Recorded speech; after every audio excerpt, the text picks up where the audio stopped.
Mayang aga sa inyo tanan. Good morning everyone. Dalayawon ng Ginoo sining aga ay no nga may tion na kamo nga mag-mingle kag mag-greet sa kada isa. Sa sining nga tion gina-invite ta kamo sa pagtindog. Agud nga ang tagsa-tagsa sa aton makahimo sa aton nga personal and silent prayer as we prepare to worship God this morning. Tagaanta kamo sang few minutes to pray and ask the Lord to prepare you sa ato panimbawon sining aga.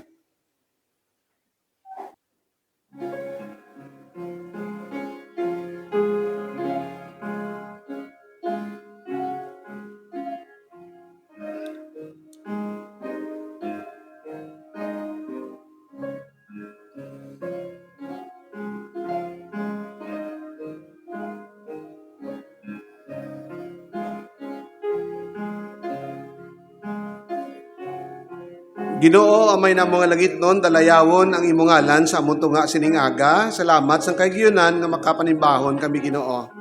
Salamat Ginoo kay sa tunga sang mainit nga panahon, gintugot nimo nga makatipon kami diri. Ginalaw nimo Ginoo nga may kuryente Ginoo kag makakadto kami sining duo Ginoo, agud makasimba sa imo. Ginoo sining tion nagapangamuyo kami sa pagtinlo sa among tagipusoon, kag una-una i-sanctify ang among Ginoo nga atensyon. Among tagipusoon, agud nga makapamati kami sa imong pulong. We also pray for those nga nagapakari pa Ginoo, ikaw magdulong sa ila diri sa among iglesia, nga makaabot sila Ginoo, kag makaupod sa amon. Inakalipay namon Ginoo as we worship you this morning because we have the opportunity to glorify you and thank you for all the things that you have done for us.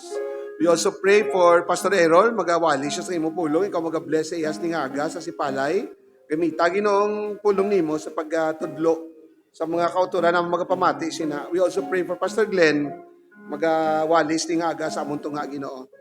Ginoo ginatugyan namon ang pagsimba ni Aga, kabay Ginoo nga ang imo gipulong magapaliguon sa amon kag ang presensya sa tagtagsa Ginoo maga-encourage sa amon.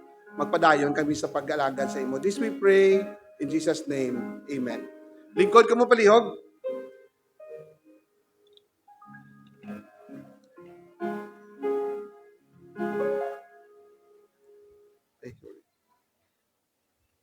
Sa siningaga, ang aton nga scripture reading makita sa Book of Ezekiel chapter 46 verses 1 to 24. Basahon naton sa sinabtanay, basahon ko ang verse 1, basahon ninyo ang verse 2, no? Hasta matapos naton ang verse 24.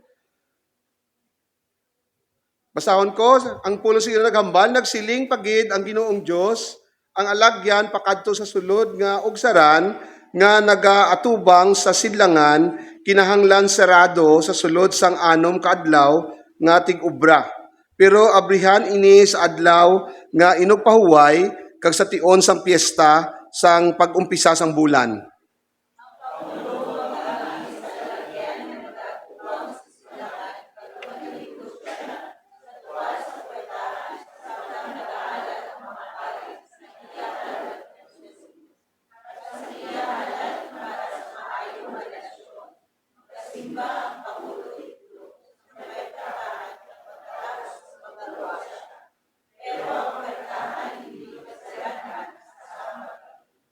Verse 3 naghambal, sa kada adlaw nga inugpahuway, kag sa kada piyesta sang pag-umpisa sang bulan, ang katawhan sang Israel magasimba sa man sa akon didto sa atubangan sang portahan.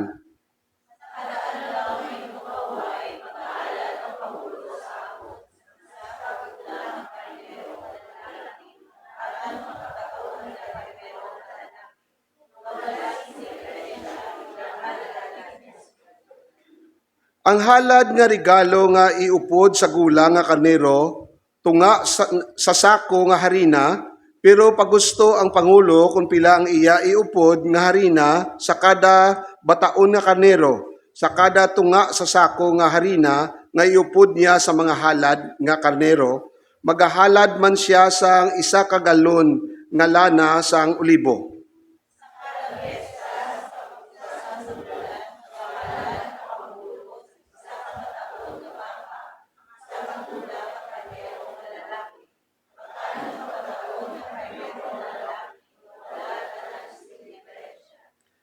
Verse 7, ang halad nga regalo nga iupod sang Pangulo sa bataon nga baka, kag sa gulang nga karnero tigtunga sa sako nga harina. Pero pag gusto siya kung pila ang iya iupod nga harina sa kada bataon nga karnero. Sa kada tunga sa sako nga harina nga iupod niya sa mga halad nga sapat, maghalad man siya sang 1 kagalon nga lana sang olibo.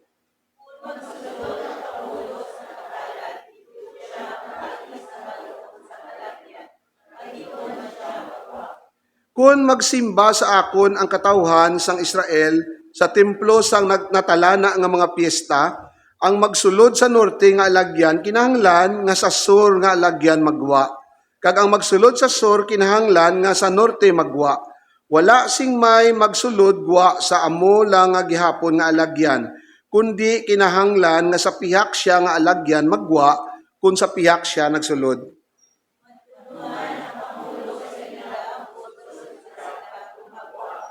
Sa tion sa nagkalain-lain nga piyesta, ang halad nga regalo nga iupod sa bataon nga baka, kag sa gulang nga karnero, tigtunga sa sako nga harina. Pero pag gusto ang manughalad, kung pilang iya iupod nga harina sa kada bataon nga karnero. Sa kada tunga sa sako nga harina nga iupod niya sa mga halad nga sapat, maghalad man siya sing 1 kagalon nga lana sang olibo.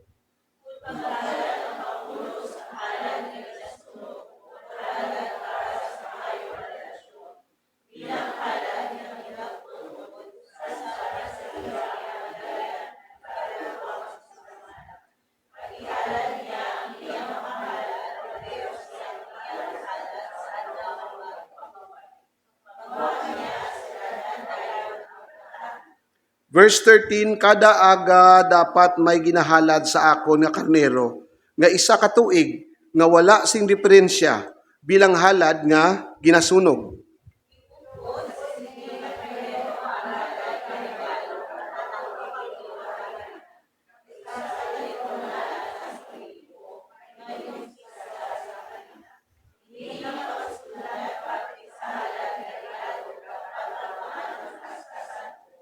Gani kada aga dapat may ginahalad sa akon nga karnero, harina kag lana sang olibo, bilang pangadlaw-adlaw nga halad nga ginasunog.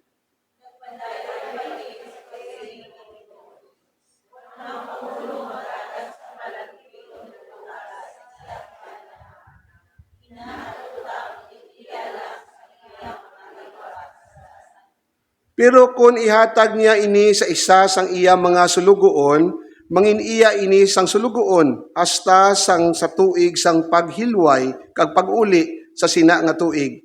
Ibalik sang sulugoon ang duta sa Pangulo. Ang mga anak gid lang sang Pangulo ang makapanag-iya sang iya nga duta hasta san-o.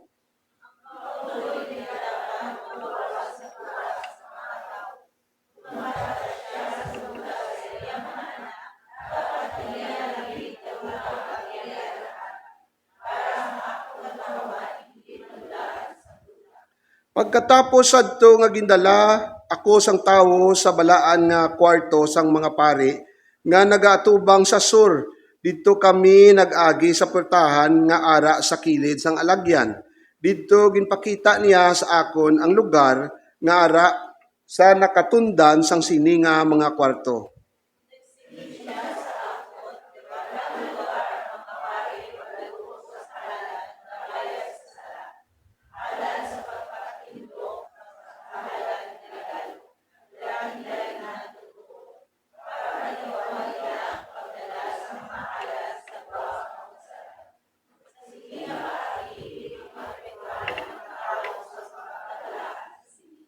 Gindala niya dayon ako sa gwa nga ugsaran kag ginpakita sa akon ang apat sa gilid sini.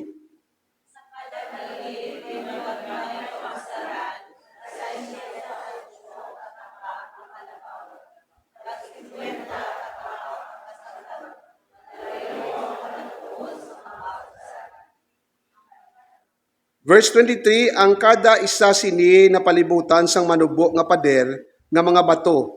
Kag sa kilid sang pader may mga dapog.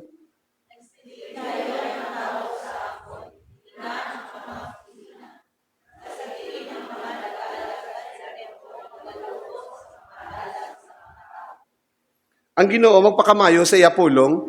Sa sininga kapitulo sang 46 sang book sang Ezekiel, may dugang nga mga pagtudlo na nungod sa pagsimba, mga halad kag mga responsibilidad sang prinsipe. Ginapakita sini ang kaayusan sa pagsimba kag matinumanon nga pagsunod sa Ginoo. Kung sa English order, ang Ginoo naghatag sang order. Ginapahanumdum kita sini nga pagsimba dapat himuon nga may pagtahod, sinseridad kag tagipusoon nga matinugyanon sa Ginoo. Samtang ginatagaan kita sa Ginoo sang oportunidad nga magatubang sa iya sincerely, ang Ginoo nagput in man sang order niya. Kagkasubong sini may mga amo makita sina nga mga pagsulunda, no? Labi na gid ang mga pagsulunda na lang si Apulong. Sini nga aga, magadayaw kita sa Ginoo pagi sa pagkanta sa isa kang bahanon. May isugid kaming sugilanon.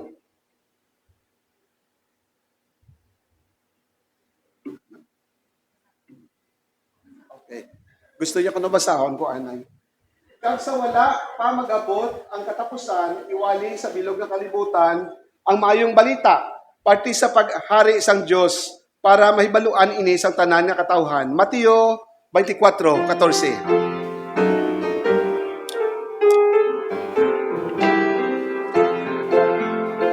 Ready? Sing! May isugid kaming sugilanon sa tanan nga kapungsuran, ang balita sang kapawa kag sang kamatuoran kag sang paghidait man, ang dulo mangin banag-banag, yan maabot ang kasadag, kay si Kristo magahari na sa kapawakag lugma. Mayari kaming inugamban sa tanan nga kapungsuran, ang ambasan kadalagan patog sa kalautan, kagawong yawaman, ang dulo mangin banag-banag, yan maabot ang kasanan, kay si Kristo magahari na sa kapawakag ugma. Maihatag kami nga balita sa tanan nga kapungsuran, sang Diyos si Jesus inpadala, tanda sang iyang lugma. Sa paglaso sa tanan, ang dulo mangin banag-banag, yan maabot ang kasanan, kay si Kristo magahari na sa kapawakag lugma. Mayari kami nga manunubos sa tanan nga kapungsuran, tungod sa ninyo nag-antos, agot nga malamutan, ninyong kamatuturan, ang dulo mangin banag-banag, yan maagumang kasanan, kay si Kristo magahari na sa kapawakag gugma. Dungan ta pasahon sininga aga ang aton pagtuluhan. Ready? Begin. Bilang mga sumulunod ni Kristo Jesus, kita nagatipon sa pagsimba kag pagtuad sang aton ginatuuhan. Kita nagatuo nga ang Biblia sa iya original nga pagsulat, ginginawa sang Dios ang kabilugan sini kag tagsa kapulong. Ini ang sulundan sang aton pagtuo kag ginawi. Kita nagatuo sa isa ka Dios, ang manunuga sang langit kag duta. Bisan isa ang Dios, ini may tatlo ka persona. Ang Dios nga Amay, Dios nga Anak, kag ang Dios nga Espiritu Santo. Kita nagatuo nga si Ginoong Hesukristo, anak sang Dios, na bata paagi sa Espiritu Santo, kag natawo sa isa ka ulay. Nagkabuhi siya sang putli, napatay kag nabanhaw, nagkayab sa iya lawas sa langit, kag magakariliwan sa pagsabnit sang iya mga tumuluo, kag magatukod sang iya ginarian. Kita nagatuo nga ang balaan nga Espiritu Dios, pareho sa Dios nga Amay, kag Dios nga Anak, kag parehas ang ila kinaiya. Kita nagatuo nga ang tawo gintuga sang Dios, kag wala nagalin sa iban nga klase sang kabuhi. Hungod siya nga nagpakasala kag nakondinar, karon ang tawo makasasala sa kinaiya kag sa paginawi. Kita nagatuo nga ang kaluwasan sa mga makasasala halin sa Dios, bangod lang sa bugay, kag natabo bangod lamang sa pagpatunga sang anak sang Dios, hindi bangod sa mayong buhat o kon relihiyon. Kita nagatuo sa lokal nga iglesia, kag sa pangkabilugan nga iglesia nga amo ang lawas ni Kristo. Kita nagatuo nga ang pagtugmaw, amo ang kaisa nga pagsalom sang tumuluo sa tubig, sa ngalan sang Amay, Anak kag Espiritu Santo, bilang pag-isa kay Kristo sa iya kamatayon, lubong kag pagabanhaw. Hindi ini para sa kaluwasan sang tawo. Kita nagatuo nga ang balaan nga panyapon, isa ka pagdumdum sang kamatayon ni Kristo, tubtob sa iya pagbalik-liwan. Kita nagatuo sa lawas nun nga pagkabanhaw, sa mga matarong kag mga di matarong. Ang mga nagtuo kay Kristo magakabuhi sang walay katapusan sa presensya sang Dios, ang mga wala magtuo sa walay katapusan nga silot. Kita nagatuo nga ang tagsa katumuluo dapat magkabuhi para sa Dios kag napahain sa kalibutan. Sa bulig sang balaan nga espiritu sa Kristohanon nga gugma kag pagkabalaan. Kita nagatuo nga hindi dapat naton pagpabayaan ang aton kinabatasan nga pagtililipon. Agud makapaligon kita sa isa kag isa sa gugma kag maayong buhat paagi sa aton pagtubo sa pulong sang Ginoo bilang iya mga sumulunod. Kita nagatuo nga si Hesukristo nagasugo sa simbahan nga maglakat kag maghimo nga gintutun-an sa bug-os nga kalibutan.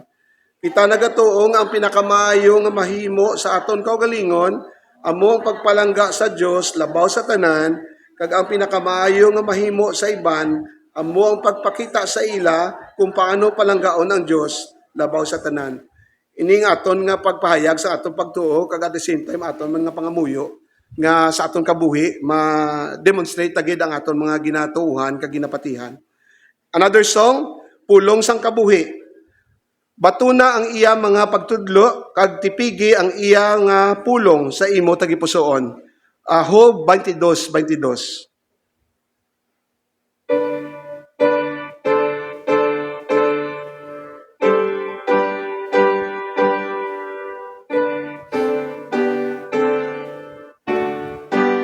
Ready? Sing.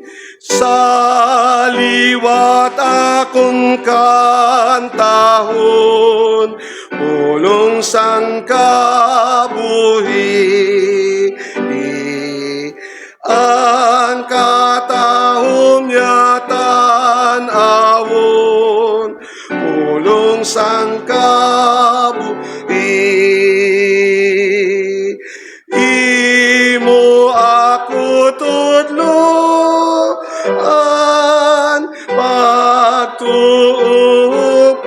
tuman, matahong nga mga pulong, pulong sang kabuhi.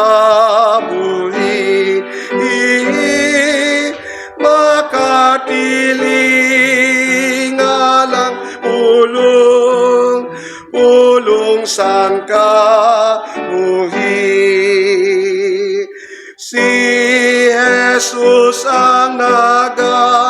hatag pulong sang kabuhi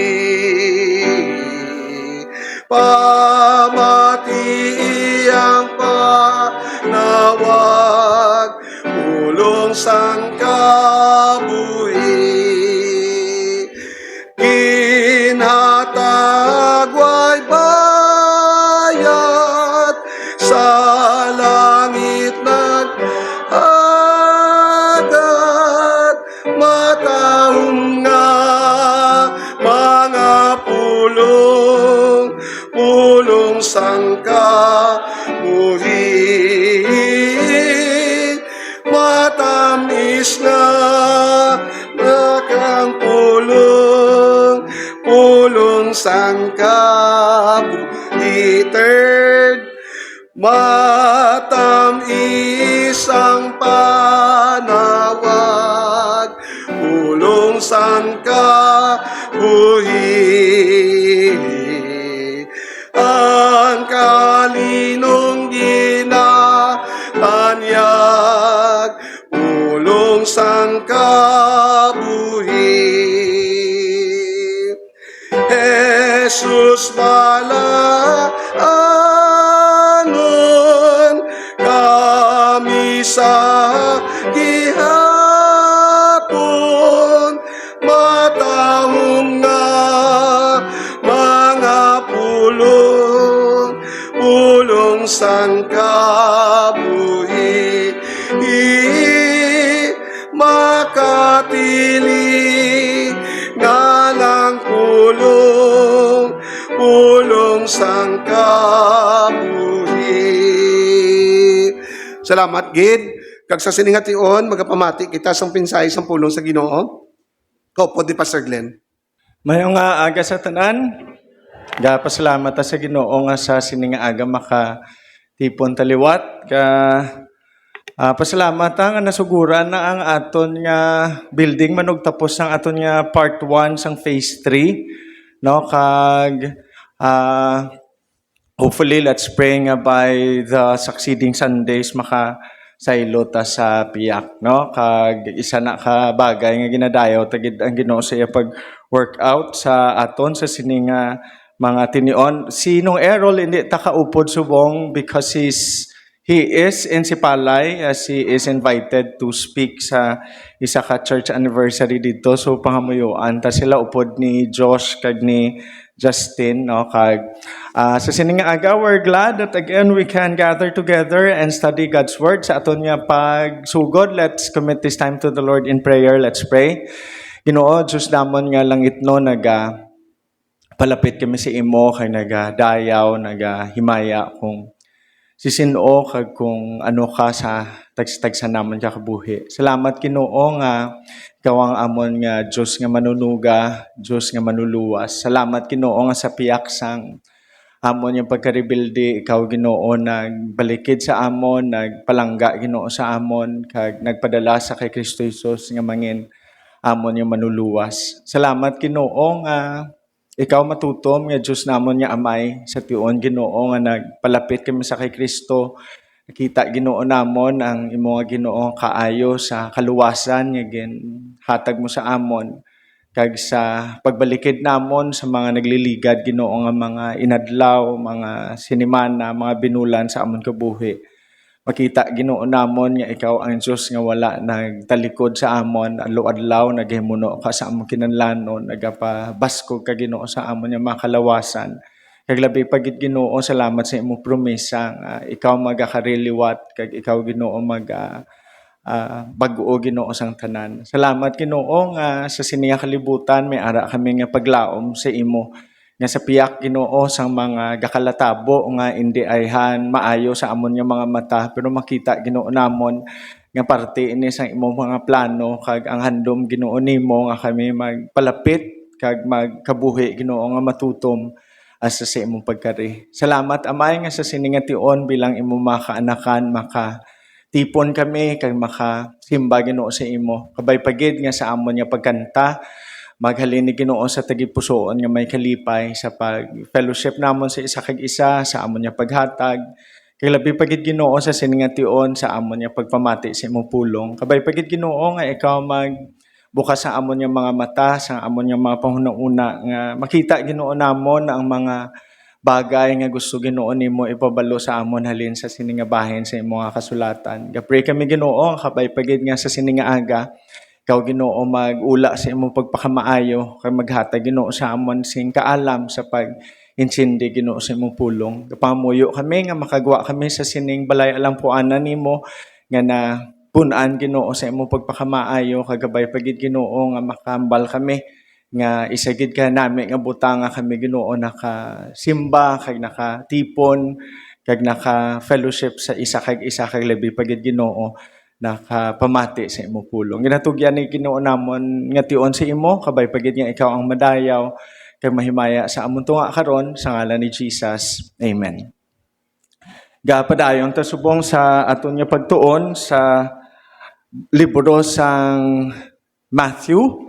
No, kag ara na ta sa chapter 23, no? This is quite a long chapter, Matthew chapter 23. May ara siya 39 ka verses. So kag sa sining aga ato na nga i-cover. Pero kung may isa pa siguro ka chapter as we get along later sa bilog nga chapter sang Matthew 23,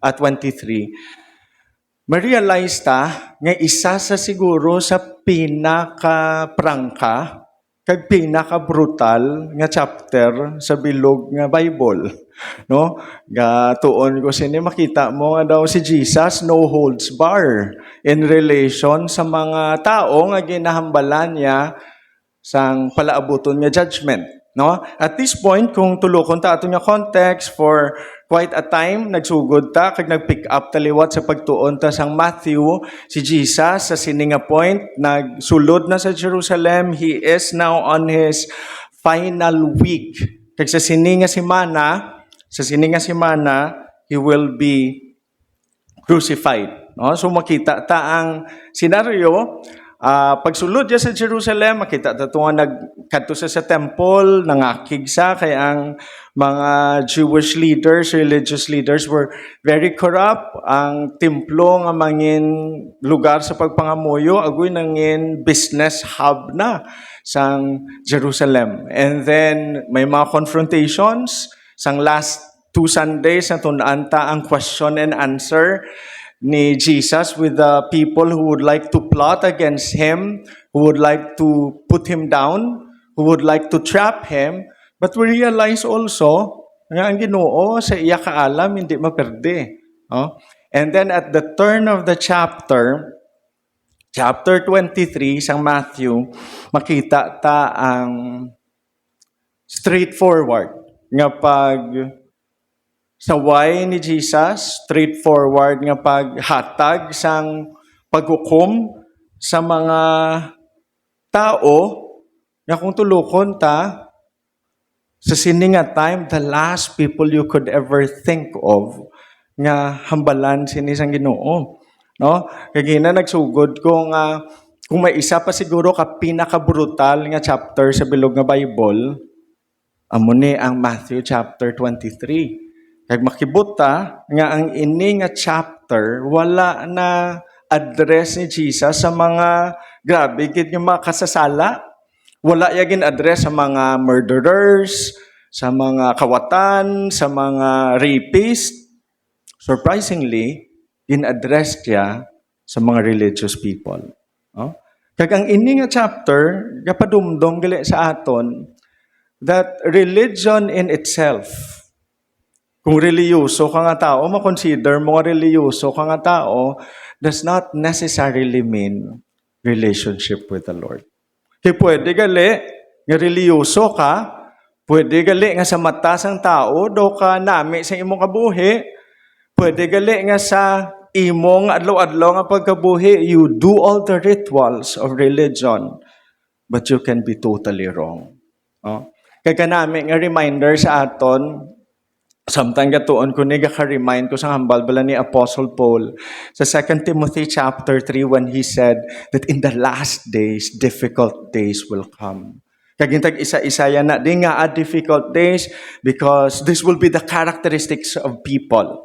Kaya sa verse 4, naghambal siya, treacherous, reckless, swollen with conceit, lovers of pleasure rather lovers of God.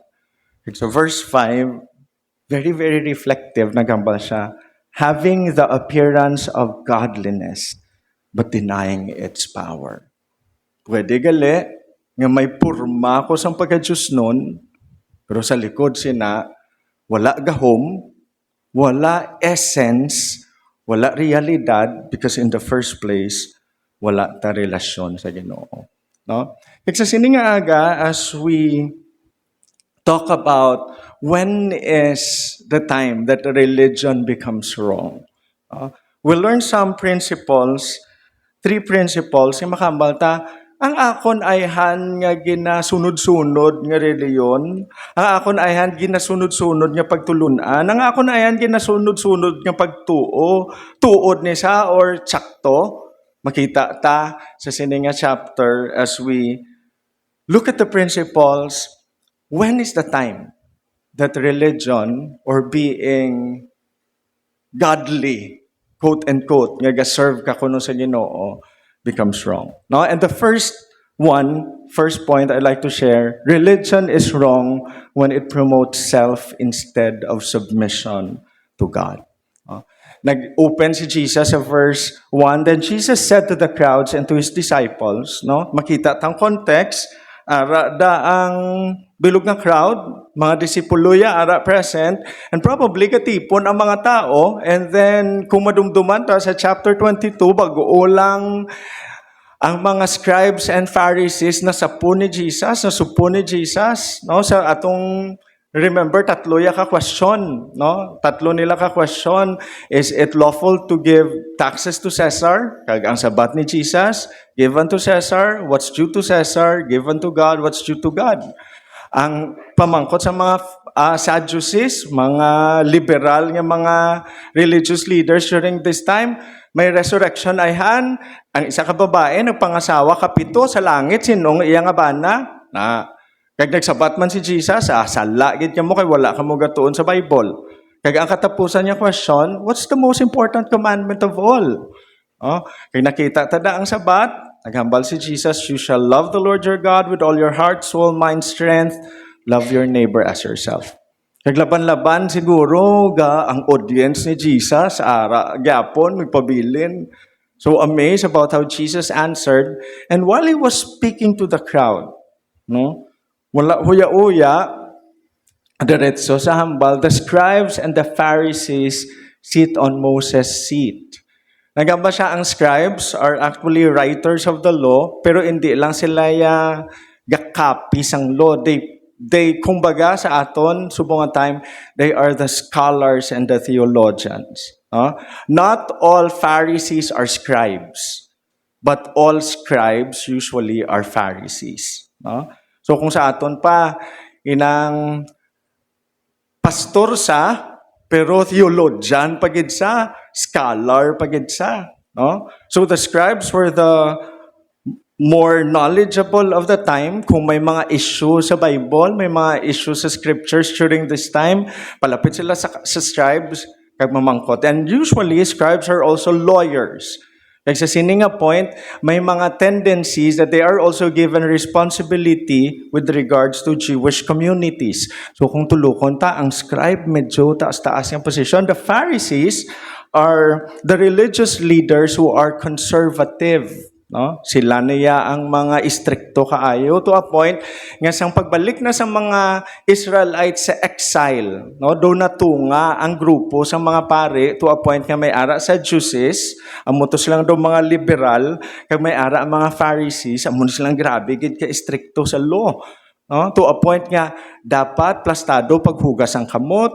Dapat kung maghugas ka sang pinggan, dapat magadto ka sa temple, dapat kung maghaboy ka bato during Sabat, ambulan ni kalayo, dapat kung Sabat hindi ka magpudpud sang mais kag magkaon, no, tanan-tanana gintag isa-isa na nila to a point that the traditions that they have were equal to the law. Kag amo ni sila mga Pharisees.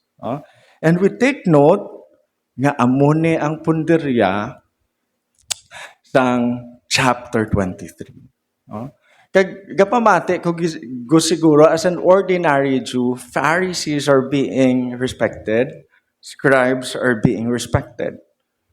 Kag sa sini nga point, si Jesus naghambal and the scribes and the Pharisees sit on Moses' seat, pero naghambal siya, so do and observe whatever they tell you, but not the works they do, for they preach, but they do not practice. Okay, isa ka reminder sa aton, our religion becomes wrong when what we say, we claim, does not match with what we do. Ang gambal ko nga dapat, amo ka na. Kagdo ka na, may gid mo maghambal. Nga dapat amo ni ang pagplastar sa kabuhi, pero ang kabuhi mo, wala nagasanto. Maghambal ta, clue number 1, that is very, very wrong. Kag isa man ka reflection sa aton, kabay pagid nga wala tao nga maghambal sa aton. Nga yang gina patikal mo na nga Ginoo mo. Lang tawa bala imo kabuhi kung gasanto. The Pharisees and the scribes were like that. Very, very strict with the law to a point, hambal ni Jesus, verse 4, they tie up heavy burdens hard to bear and lay them on people's shoulders, but they themselves are not willing to move them with their finger. Gambal sabaw, grabe nga pagpaalsa sang mga kondisyones sa kasuguan.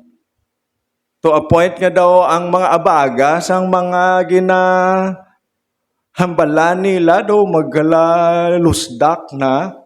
Pero sila gani, they never would like to lift a finger. Nga, grabe nga expression ni Jesus, hindi sila maghimo sa ila ginasugo. And as what I've said, kung magtuon ka sa Bible, nga anamang ko, tubla ang isa ka scribe, what's the greatest commandment of all? Kay aside from the law, ang mga scribes kag Pharisees, ginhimuan nila inang practical nga mga applications ang mga kasuguan ni Moses. To a point nga sa Sabbath, hindi ka magtrabaho. Dapat kung magtrabaho ka manggid, maglakat ka manggid sa Sabbath. No? Pila lang ka kilometro or pila lang ka metro, that's the Sabbath's walk. Kung maghaboy ka magid ba to, hindi mo tudo-tudo, kaayo ka, haboy ka ba to, kaya kung maghaboy ka na, nag-exert ka na effort, kag nag-work ka na. Kung manghugas ka kamot, na remember nyo tong time nga nang hugas kamot, wala nagkaon ang mga disciples, kag wala sila nang hugas kamot, hindi kay mga nurse sila, kag doktor nga sanitation is important, it was a religious practice. To a point nga kung maghugas, kuno kamot, dapat ang kamot mo tupong, dirigid ka aging tubig, dapat hindi gid magbalik ang tubig, no? Hindi naman na yan, no? So makita mo nga tanan na posisyon, kag naghambal ang mga Pharisees, this is equal to the law. Kag amuning ginambal ni Jesus, grabe kamo sa inyong tradisyon, ginapabugatan yung tao, ba't kamo gani hindi gusto magimo sila? And that happens, their works contradict their words. Like siguro, I'd like to just emphasize this. One of the greatest dangers in the religion is knowing the truth without obeying the truth. Kung may isa pa siguro ka pinaka-tragic sa simbahan, nga alam-alam kasi theology, pero ang kabuhi mo, wala ka santo sa imong ginahambal. Another one that makes them very wrong pag-exalt nila sa ila kaugalingon is that their service was driven by the praise of men. Nagambal di si Jesus, they do all their deeds to be seen by others, for they make their phylacteries broad and their fringes long. Ang phylacteries would be, amo na sa ang square na bala nga ginabutang da nila sa ila agtang, kag may ari pa di sila sa ilang nga abaga, no? Ginalibot-libot na nila, no? Kag ang phylacteries may ara na sa nipis-nipis nga mga pages nga dira na sulod ang summary sang law. No? Kung madumduman nyo sa Deuteronomy chapter 6, nagambal si Moses, put this in the frontlets of your eyes, no? and put this in your arms na amo sina. So ang ginimo nila practically gid siya. Nagimo sila sang gamay na nga box, ginbutang nila sa butangan nila sa Bible kay ginbutang na nila sa ila tunga sang agtang. Kag may isa pa gid yang galibot-libot. So somehow ang inang symbol ang mantani sang faith nila, nga ma-remind sila tuod. Sakto man no, kung may ara da inang phylactery sa imo, ma-remind kay gito'y sala nang inubra mo, ha, dako-dako na. And then the fringes, kung tulungan ta, ang kakatabo, amo nang dogi na belo nila every time they pray and every time they go to the temple. Kag ang fringes na usually has been a reminder of or the symbol of the law. Nga kada mo kuno makita ang fringes, yaka-remind ka nga ay amuning 10 Commandments. No? Pero ang natabo, while it's not totally wrong, no?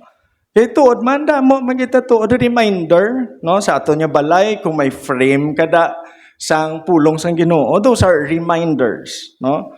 Sa imo cellphone damo da sa mga verses nga gin-screenshot mo, those are reminders, no? Kabay pagid wala lang di may magpatato galing sa inyo for God so loved the world. No. Reminder man na, pero ti kung gusto mo gina, wala man na problema, okay lang man, no? Again, those are reminders. Pero at the end of the day, for the Pharisees and the scribes, it became a point of pride. No? Nangin padako-dako na ta phylacteries, nangin palaba-laba na ta fringes. To a point that when people see this, makamasa, ay, grabe, ginaya, no? Diyos nun, ganyan, no?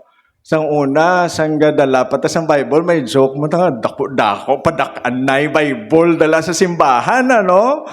But again, your godliness does not depend on that. Your godliness that does not depend on the symbols, but in your heart.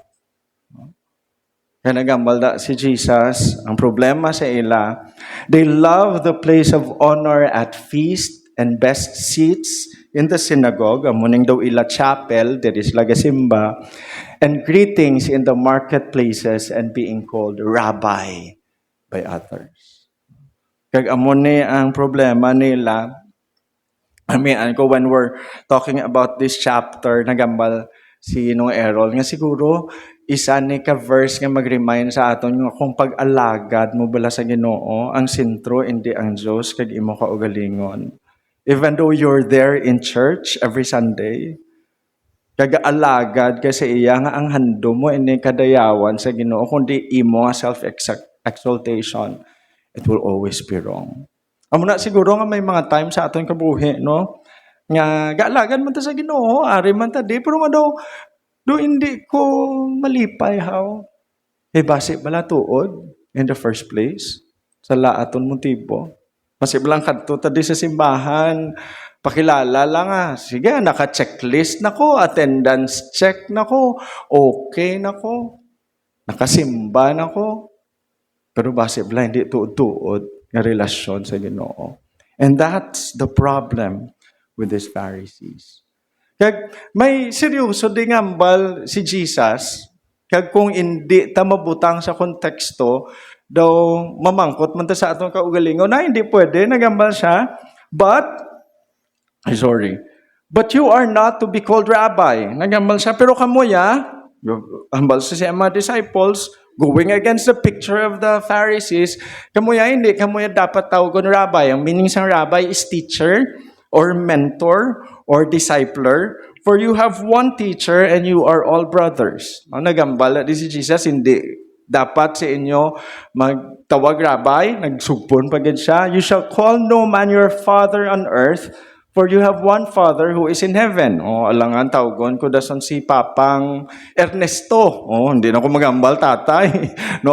O kung akong tatay sa balay, pagpuli ko, ambalang ko na Hector. Hindi na ko magtawag tatay. No?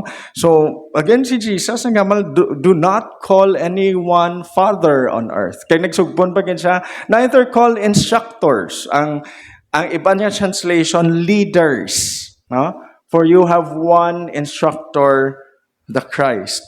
So, mamangkot ka ti wala gali isang posisyon, hindi gali mang hambal rabbi or father or teacher or instructor or pastor, no? Again, kung tulukon tang context, ang mga scribes and Pharisees somehow were put in the pedestal of authority. Sa punto, nga kada anong ila ihambal, do ang mga Hudiyo during that time, kakurog-kurog na dayon. Kay sundon dapat si rabbi, sundon dapat si high priest.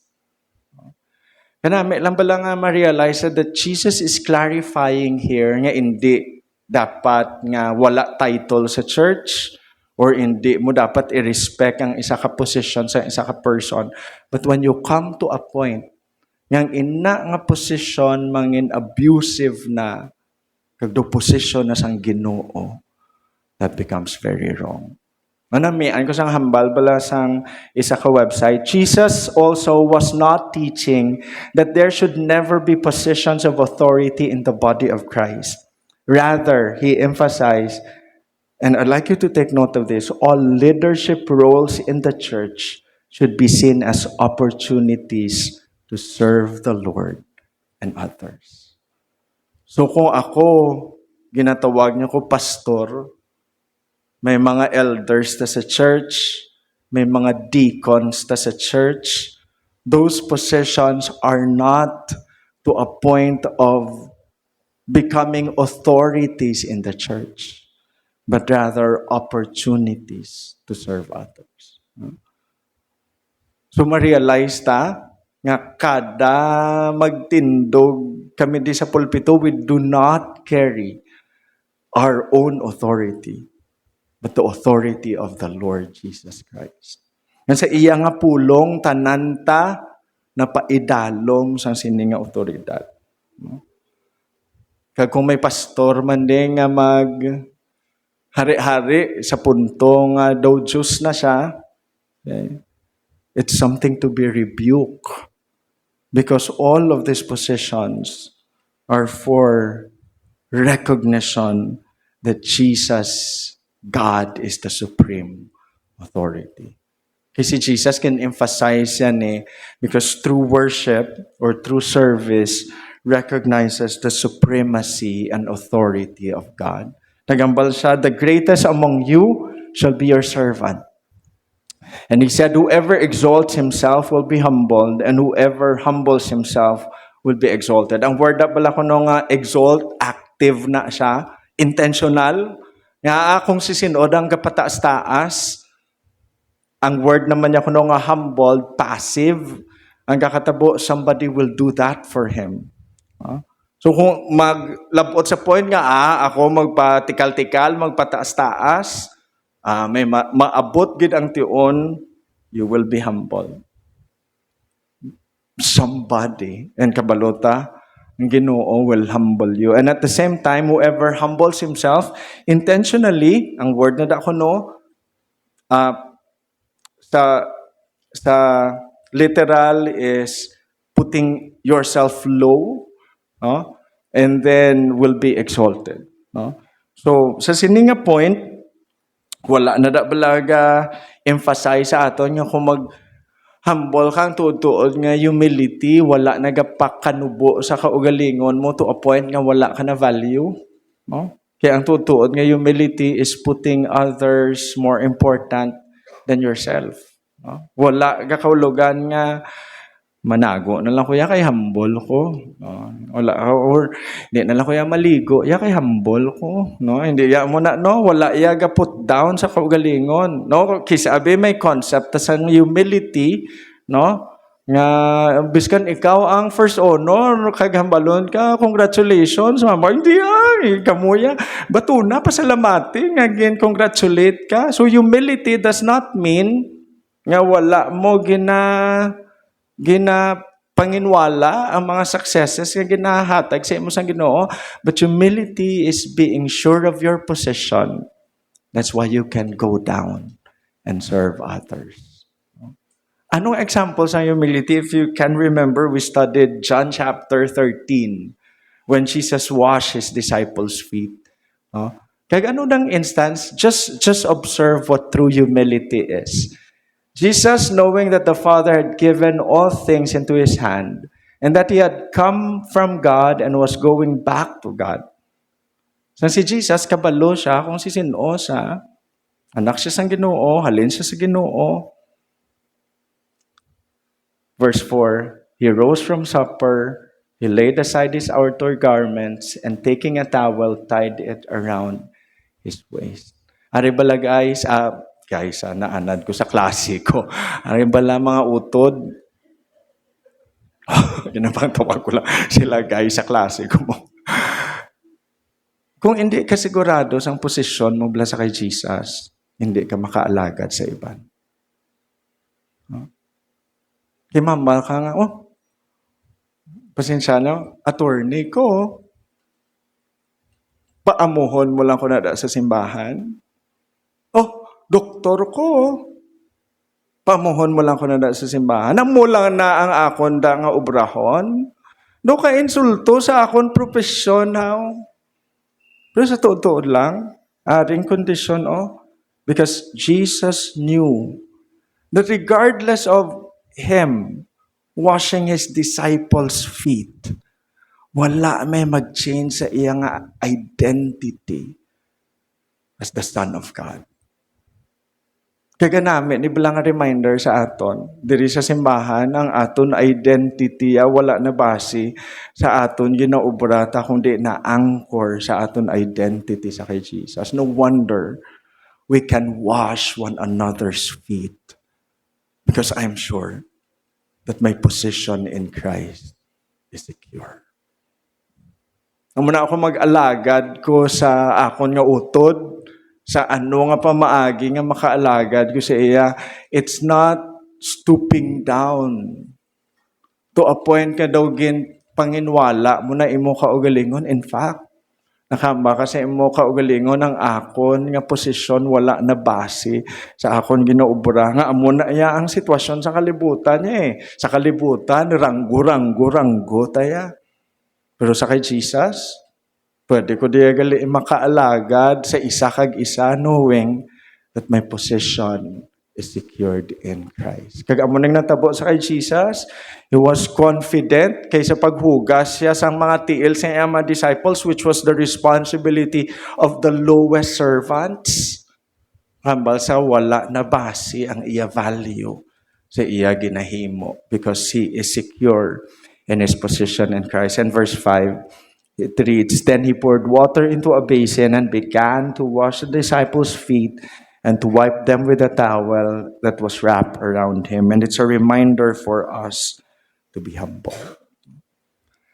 Kag ang serbisyo sa Ginoo, ang isa ka reliyon nga gapakilabaw sa kaugalingon, labaw sa himaya sang Dios, is a wrong religion. Principle number 2, as we continue, religion is wrong when it performs outwardly without inward transformation. Kaya sa sugod sa verse 13, diri na naghambal si Jesus, but woe to you, scribes. Ang woe ko inang kung magbalik ka, isa sa pinaka mga budlay nga i-interpret.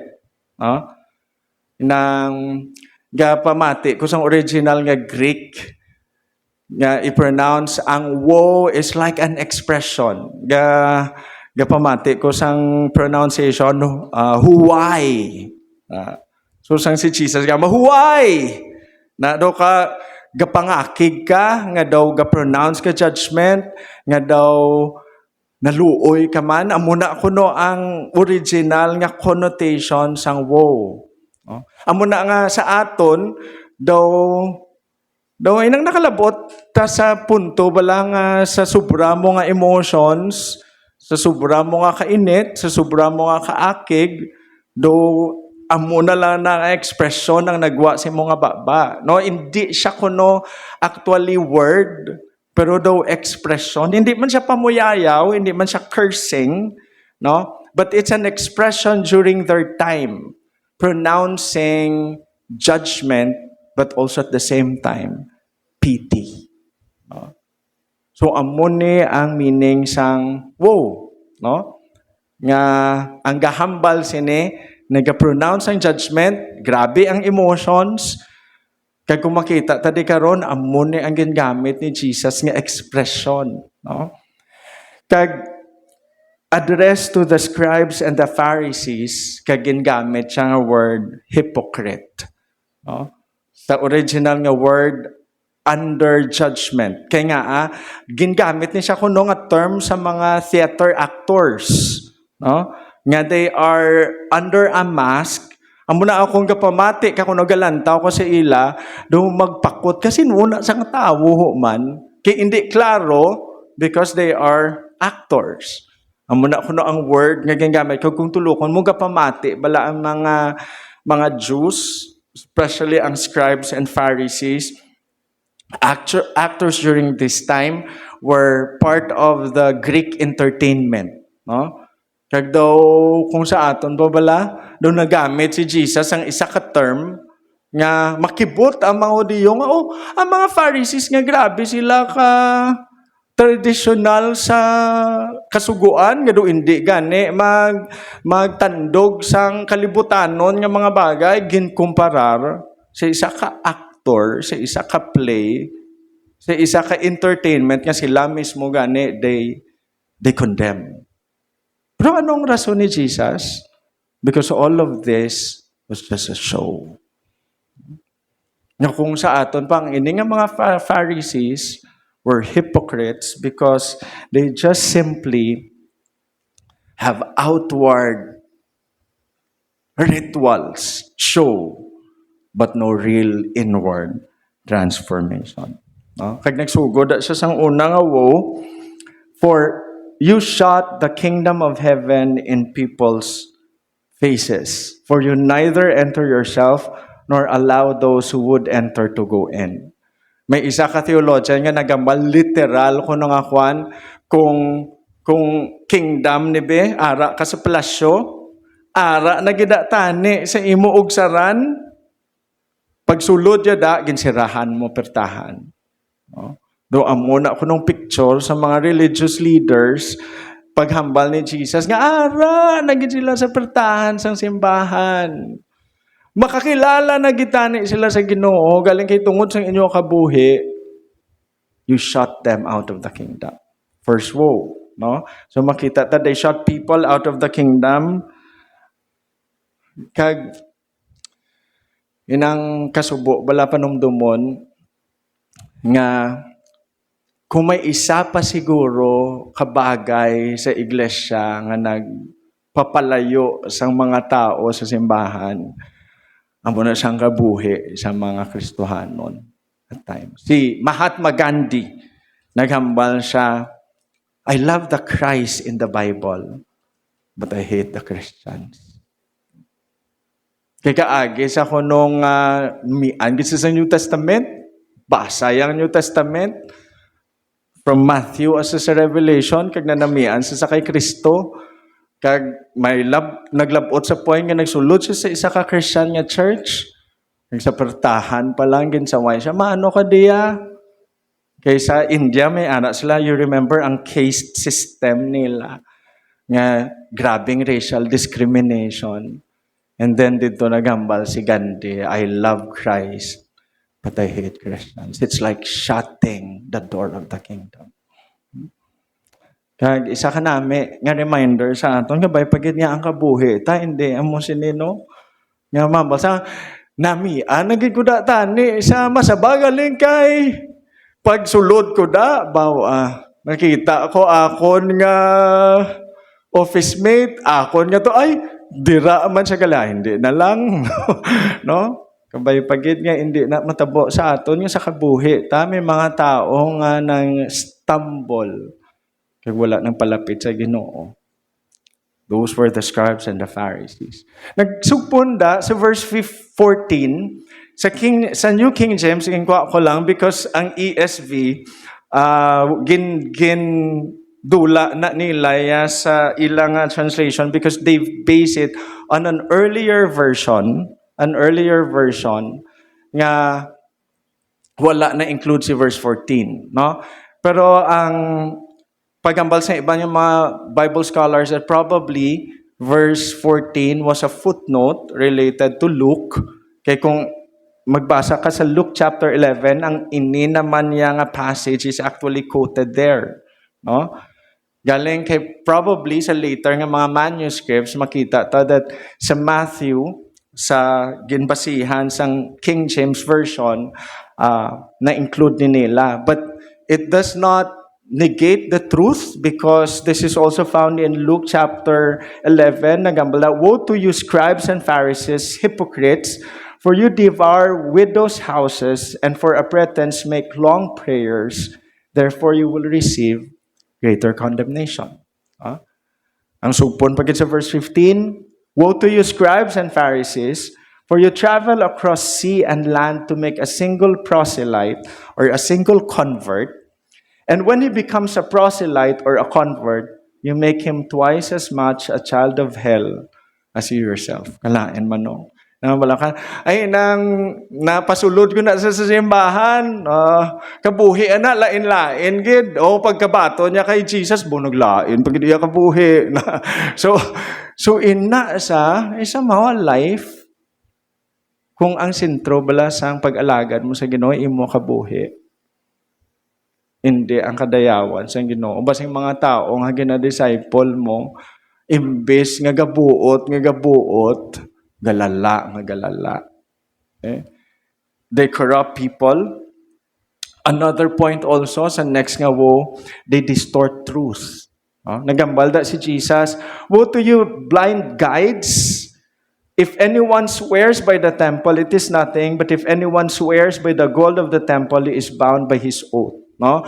Sa una sa mga Hudiyo, naanad sila sa oath, naanad sila sa vows, naanad sila sa promises, no? Kag naghambalda sila nga kung anong Ilonggo sang oath gani? Gapanag ha? Gasumpa. Gasumpa ko nga amo ning ako ni moon isumpa mo pa sa bato amo nang aton nya term mo ti subong ya ilabo mo pa gali sa bato no ilabo mo pa isumpa mo pa diriya isumpa ko ni sa temple na pero naghambal di sila nga ay kung sa temple ka nang hindi na ya wala na ya pero kung sumpa ka sa gold sa temple amo na iya ang may importansya. Nagsupon pa gida, you blind fools, which is greater, the gold of the temple that has made the gold sacred? And you say, if anyone swears by the altar, it is nothing, but if anyone swears by the gift that is on the altar, he is bound by his oath. Kaya nagsabat naman si Jesus, you blind men, for which is greater, the gift of the altar that makes the gift sacred? Whosoever swears by the altar swears by it and by everything on it.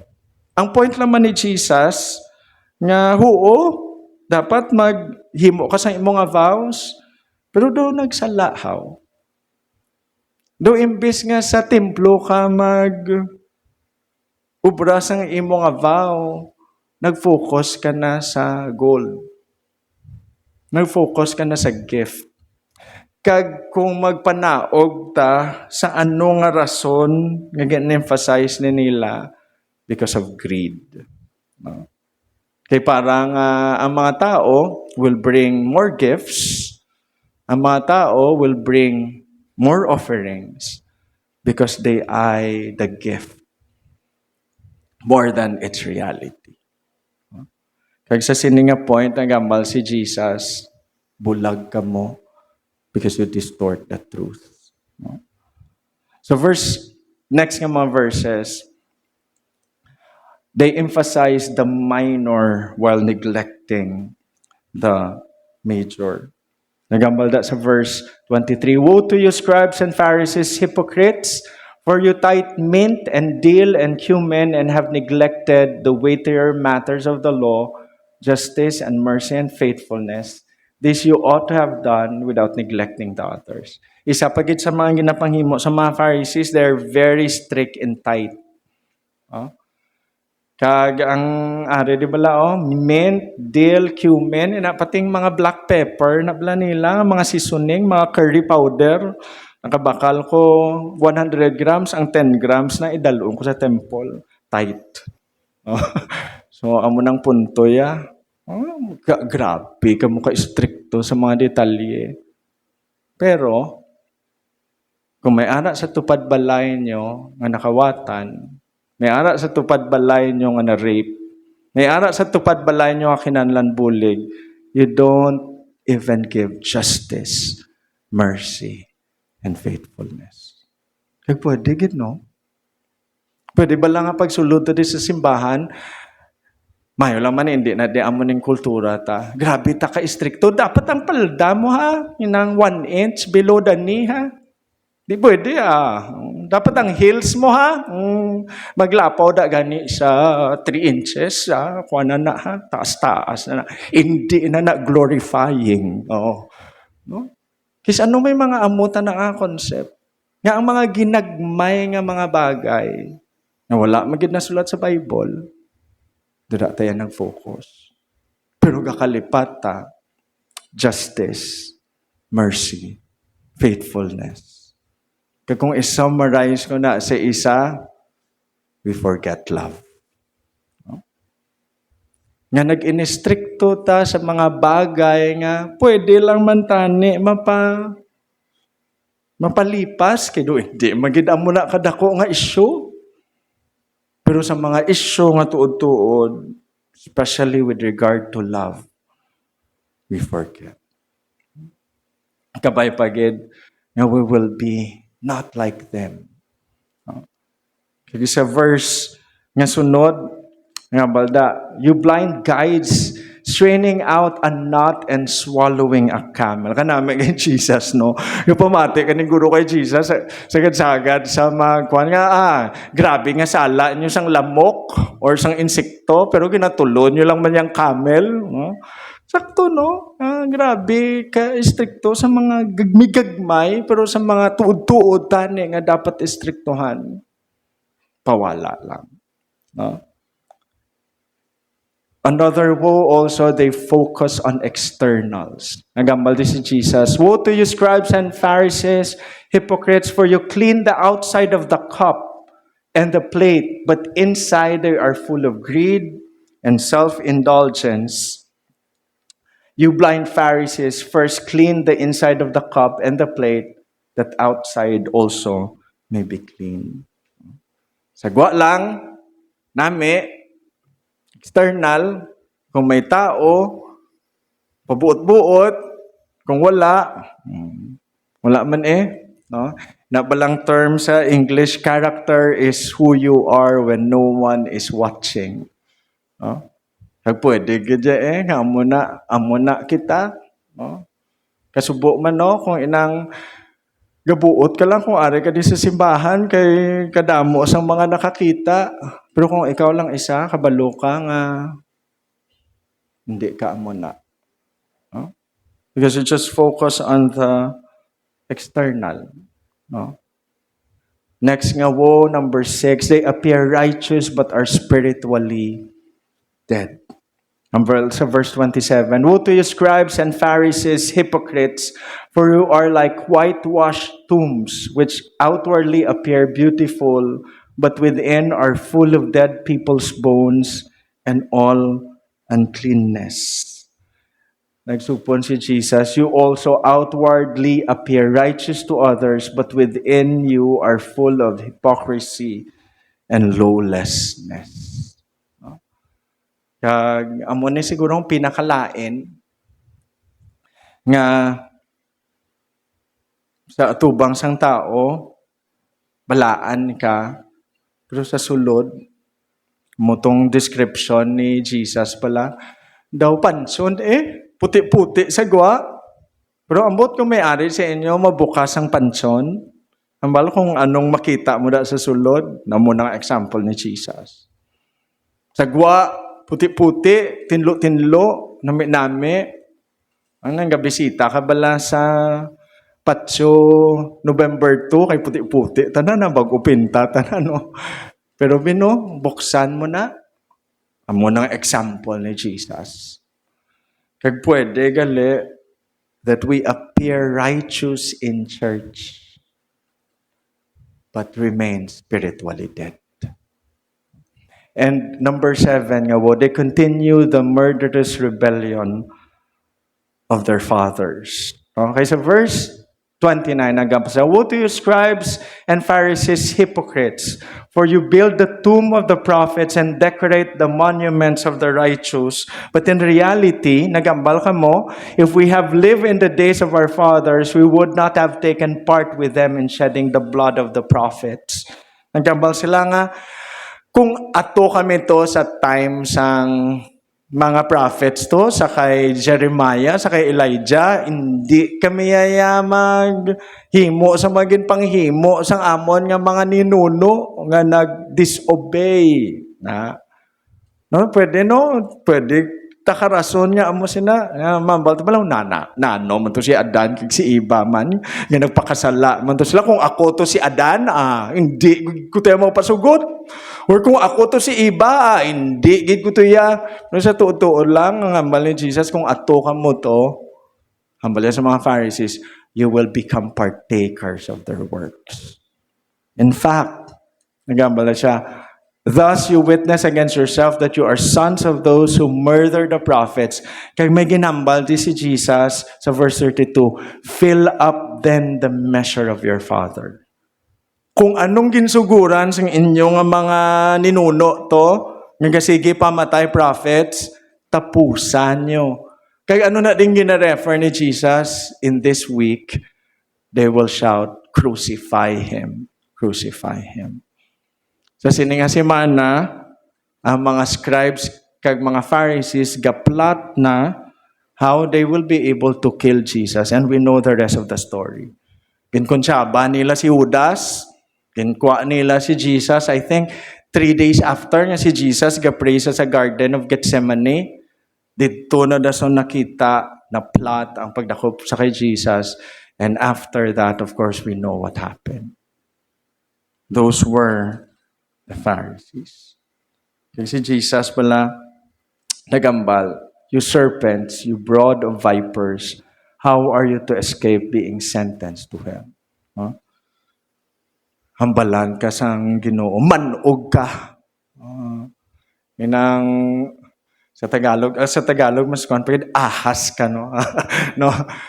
Ang muning expression ni Jesus, very, very serious. Galing kay Ilonggo ko daw kalulo sa ato niya magambal. Siyempre, ambot kung paano ni expression ni Jesus nga ginambal yan, no?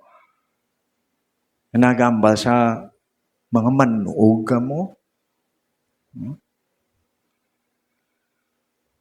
Kaya mga bala, grabe si Jesus, no? Grabe nga condemnation, no?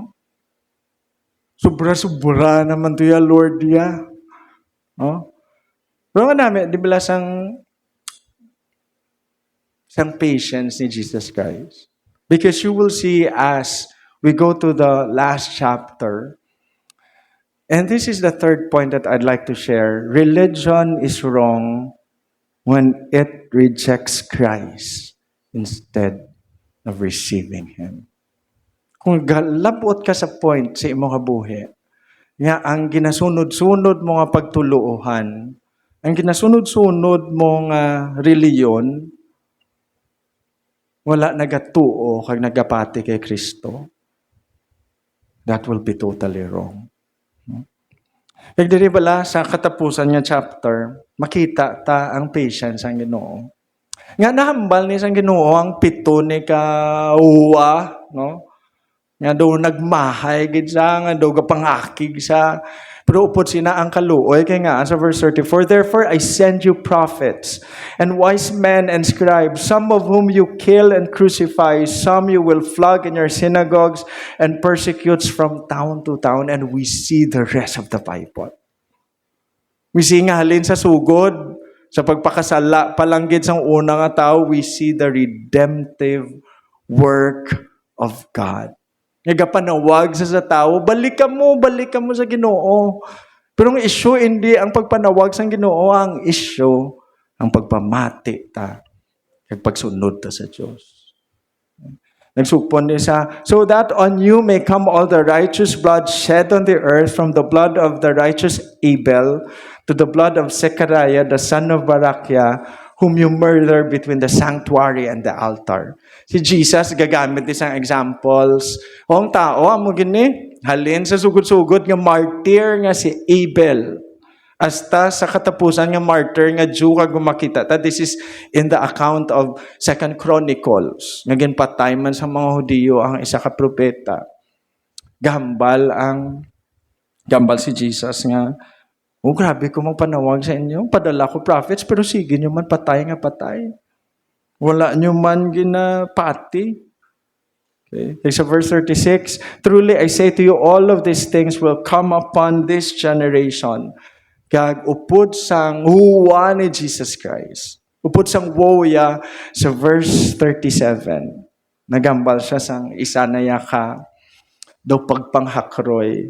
O Jerusalem, Jerusalem, the city that kills the prophets and stones those who are sent to it. How often would have I gathered your children together as a hen gathered her brood under her wings. Kaya ang last na, and you are not willing. No? Kaya kung ari ka di bala subong kapong ko, posible ini nga mensahe hindi na yan para sa Jerusalem. Posible hindi nga mensahe para na sa imo. Hambal ka bala nga sa bilog mo kabuhi, alin sang gamay ka sa subong. Yang Ginoo katawag sa imo, balik na di bala. Tadlungan na bala ang relasyon mo sa Ginoo. Balik na bala kay Kristo, tuuhin na sa bala. Basi ikaw man ang sagay, palagyo sa Ginoo. Pareho sining picture sa Jerusalem. And we're reminded, how's your relationship with the Lord? Basi bala amo kanihaw? Sige sa imo panawag ang Ginoo, kada mo damo na nga mga circumstances ang kabuhi mo nga ginabungko ka sa Ginoo para ma-realisar mo nga kinanlan mong Diyos, pero all the while you're like this, not willing to follow. And this is the same cry. Like si Jesus, nag-pronounce that judgment sa verse 38, see your house is left to you desolate. Kaya Bible scholars will tell us that this was a prophecy of the destruction of Jerusalem coming the next succeeding decades, AD 70. Nga ang Rome was destroyed, kag na-conquer, kag ang bilog nga city sa Jerusalem came into waste. Kag hasta subong, ang bilin sa temple is only the foundational wall. Nga mo ni sila subong ang wailing wall. Amo na lang gina nga structure ang bilin sa mga Hudiyo. Why? As a judgment. Hindi ka mo magsunod, sige.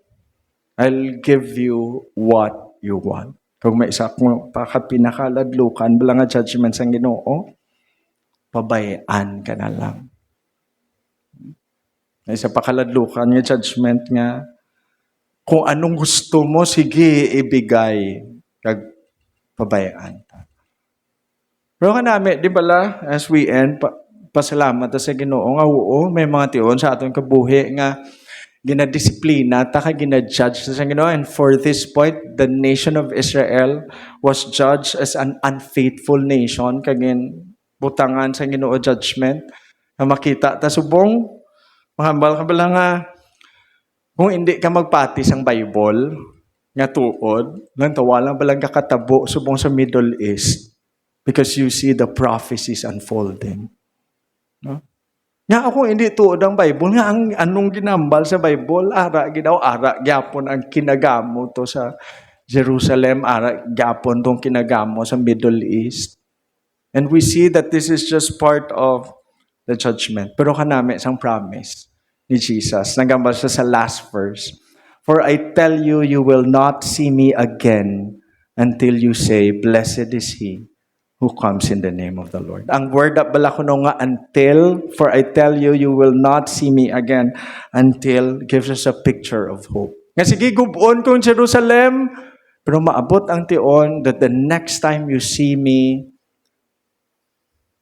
You see me now as the Messiah now.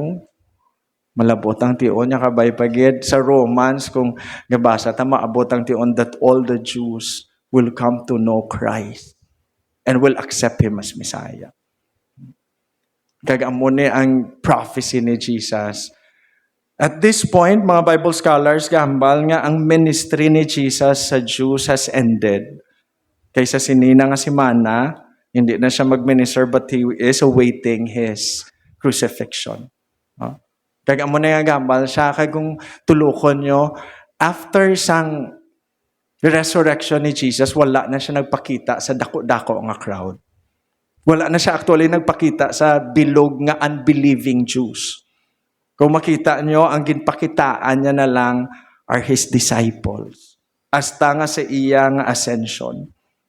Kaya as a nation, the Jewish people will see Him again as a judge. Kag-amo na ang ginambala, hindi nyo na ako makita until you say, blessed is He who comes in the name of the Lord. This is a quote from the Old Testament, primarily Psalm. No? Kag this both brings a promise and also at the same time a warning. Nga kabay pagid, nga kung makita nyo na kuliwat, you will see me as your Savior, not as your judge. Kag subong bala, ari sa aton tanan ang tsansa, magpalapit ang Ginoo sa iya first coming. Si Jesus nagkari bilang isa ka manluluwas, pero sa pagbalik ya liwat, si Kristo magakari bilang isa ka hukom. Kaya mo nang hambal sang Hebrews sa verse 31 of chapter 10, it is a fearful thing to fall into the hands of the living God. Hindi mo maasi-asi, hindi mo ma-joke. Sabay pagyan nga, siguro, pastor ga, pamahog, kasubong nga, sobra pa ito kung tutuuron, tatubasa ang woe to, no? Honestly, it's a fearful thing to fall into the hands of the living God because He will pour all His wrath towards sin when judgment will come. Pero may isa kation sa aton kabuhi in history, nga ginhulog yaman tanan-tanan nga kaakig ya sa sala, and that was during the cross. So 1 John chapter 4 verse 9 and 10, in this the love of God was made manifest among us, that God sent His only Son into the world so that we might live through Him. Sa verse 10, in this is love, not that we have loved God, but that He loved us and sent His Son to be the propitiation for our sins. Nami-namian, kung isang term nga propitiation. Anong meaning sa propitiation? Amo na siyang peace offering. Ang peace offering is one that appeases. Kaya kung i-picture tani sa kay Christ, sang si Jesus, bala na lansang to sa cross, ang sala yatani nga para sa imo kag para sa akon, ginbubo ni God the Father sa kay Jesus Christ, that what is left for me right now is love. Kung muna nga akong ginbaton ko si Jesus nga akon nga Savior, nagtuo ko kay Jesus nga akon manuluwas, the truth of the propitiation means wala na naakig ang Ginoo sa imo. Kaya ang kaakig sang Ginoo ginbayran na ni Kristo dito sa cross. Di ba ka namin magbugtaw kada aga, ka ma-realize mo, Lord, wala na kagali na akig sa akon, Lord, no? Ang sala ko gali, Lord, nabayran na to sa cross. Ang namin, ma-realize mo na, no? Kisabi na, look na magpalapit sa Ginoo. Kisabi, may mga bagay nga wala tayo na iubra, mamalta, simba-simba, man tayo basi, gabaan ta, no may gaba pa ta, no? Pero nga wala na gaba sa isa ka Christian, tanan nga gaba, naubos to sa si Kristo ato sa cross. That's why, sang si Jesus, nag-istorya man sa isa ka scribe, kag isa ka Pharisee, Nicodemus. Sa John chapter 3, verse 16, nga masaulo tata na nagambal siya, for God so loved the world that He gave His only Son, that whoever believes in Him will not perish, but have eternal life. I hope each of us have made a decision to come to believe in Christ as Lord and Savior. So it's time to check ourselves. Ang issue gali hindi reliyoso ko kun hindi. Gasimba ko permi o kun hindi gali. Ang issue, and I'll end with this, the central issue is not whether a person is religious. The central issue is whether a person truly knows Christ. As we have the example of the scribes and the Pharisees nga judge ang Ginoo, kabay pagit niya sa aton man makapamati ta. May relasyon gid ko sa Ginoo subong. Kaya ang issue hindi pagkareliyoso. Ang issue hindi pag-ubra sang rituales sang religion. Biskan baptist ka pa ha. Ang issue is not all about that. The issue is, do I really know Jesus Christ as Lord and Savior? And if we do, we're sure that we have a true relationship with Jesus Christ. Let's pray. Father, we thank you for this reminder. Kabay pagit Ginoo nga padayon ka sa pag-workout sa tagsa namin katigi pusoon. Nga kada isa Ginoo diri sa amon masigurado nga kami Ginoo wala lang nagasunod-sunod sa rituales sang reliyon kundi may tuod-tuod yun kami nga relasyon sa imo. We ask this, Father, may your word find places in our hearts. In Jesus' name, amen. Salamat gid Pastor dalayawan na Ginoo sa pulong. Stingation, would like to request Sir June to please pray para sa aton offering. Pangabayon ti style iyo kag iban pagig nga mga men to gather offering tapos kaupod sini we will be listening to special music to be sung by the Singles Young Professional Choir. Let us pray. Our Father in heaven, we thank you for the truth that we heard today. Thank you for the very accusations of Jesus to the scribes and Pharisees can be present today among us. Thank be to God, to the Lord Jesus Christ's death on the cross, that these very sins, that these very accusations were paid for when we received Jesus Christ as our Savior and Lord. We pray, Father, that you would guide us, to lead us to live recognizing that you are God's children, Lord. That as we know who our Father is, we will know how to worship you and bless others through our lives. Thank you, Lord, for these truths, and may this drive us also to serve you more, to bless others. Thank you for this time that we can give our tithes and offerings, Lord. We pray that you will bless it, and pray that that would be the one to make use of this to the furtherance of your gospel. In Jesus' name we pray. Amen. For while we were still weak, at the right time, Christ died for the ungodly. For one will scarcely die for a righteous person, though perhaps for a good person one would dare even to die. But God shows his love for us, in that while we were still sinners, Christ died for us. Romans 5:6-8.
Thank you again very much sa atong mga singles kagang professional. Again, kung single ka like to join, may ara tipon ang mga singles kada third Saturday of the month, no? Sakto, third Saturday, kay third Sunday sila ga special number, no? So, there is a church. Welcome gid sa aton nga mga bisita sa Siningaaga. We have here, pwede ko kamo ma-request kay makatindog as I call out your name, Ma'am JV. Ma'am JV? Ma'am JV, si Sir Emmanuel, si Sir Floyd, si Ma'am Roslyn, and si Ma'am Trisha. Okay, welcome gid sa Masaba Christian Church. Halin sila sa Kabankalan, no? So, welcome gid sa church. And may iban pa nga mga bisita, no? First time, no? Si Juni Senior, si Sir Juni, welcome gid sa church. Si Shana, Jan, welcome gid sa church. Okay? Sige kabay pagid nga this is not only your first time, may second time pagid, may third time, kag hindi lang tani last time ha, no? Okay, welcome gid kag on behalf sa kay Pastor Errol, I would like to extend also greetings, no, sa church. Welcome gid. And katuta sa mga announcement naton, let's continue to pray for our mission support. Again, gapadayon pa ang aton nga mga pledges for this month of May until nga ma-finalize ta ang aton nga missions budget. And then, kada Wednesday, aton nga prayer meeting, baptismal class, nagapadayon, subong, we're praying that we can hold the baptism somewhere end of June, no? And then, sa sining Saturday, may ara ta leading people series. So kung managers kamo sa or leaders kamo sa inyong mga organization, we invite you for this round, no? Halos kada bulan nagaubrat ta sini kag ari na ta subong sa leadership ni Joshua. And then we have AFC Back to School Retreat. This will be on June 2 to 3. No, medyo nagka-problema ta sa schedule kay nagsugod na ang enrollment this week and next week. No, so by the first week of June, overnight nga retreat sa Miranda. So we invite ang mayang people. For more information, just approach sa kay Sir Mark, Pastor Mark, and then Sunday school naton this morning. No, so let's pray for nung Errol. He'll be back today man, no. Kag pasalamat ta sa Ginoo padayon ta sa pagpangamuyo sa aton nga building project, no. Hopefully by the succeeding weeks makasaylo na kita kung tadlong na ang tanan and makasugod ta sa mga succeeding phases, no. So padayon ta sa pagpangamuyo, no. Kag let's also pray for Manang Shubi, no? Inang by this week padavaw siya for surgery, no? Padayon ta sa pagpray sang iyang nga healing kag sang treatment, no?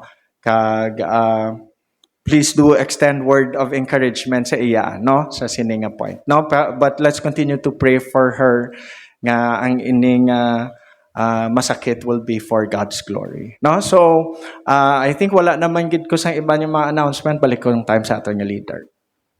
Para sa aton closing hymn, ginapangabay ko kumutanan sa pagtindog. Kataw naton ang More Like the Master, ang pulong sa Ginoo nagambal. Ang inyo himuon, magpadayon kamo sa pagtubo sa kaayo kag kaalam nga halin sa aton Ginoo kag manluluwas nga si Jesucristo. Siya ang dapat dayawon subong kagasta sa San-o. Amen. 2 Peter chapter 3 verses 18, no? Kantaw naton ining ambanon.